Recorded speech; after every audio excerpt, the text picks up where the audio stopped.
70-годишниот Ангел Кирков 100 пати ја дарувал својата крв.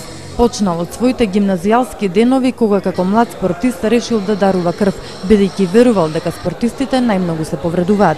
Во дарувањето на својата крв се водел и од хумани побуди. Сега кога е исполнил својата желба, вели ќе престане да дарува крв, затоа што годините повеќе не му го дозволувале тоа. 62 гимназија беше поплавата, па после земјотресот и така се надоврзува со факултет и така. Полека тоа не беше толку интензивно, него после кога отидов на работа, сакав што побрзо и повише да давам. Годишно не дека по 3-4 пати немалку дарував крв.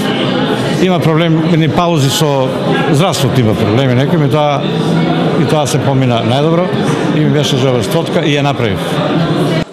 Над 80 пати својата крв ја дарувал и велешанецот Бранко Ацков, но не престанува тука, сака барем да го заокружи на 100 па и повеќе ако го служи здравје.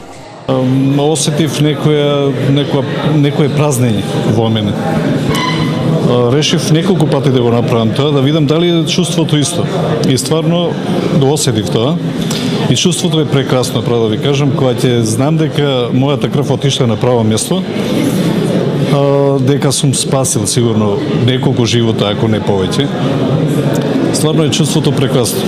Доктор Славе Јорданов, кој работи со крводарителите во оделението за трансфузиологија, вели дека доброволното крводарување носи придобивки и за оние што даруваат и на оние на кои им е потребна крвта. Најглавна улога е што таа земена крв од доброволните крводарители им ја преработуваме и ја даваме на болните кои имаат потреба од крв и крвни деривати. Друго,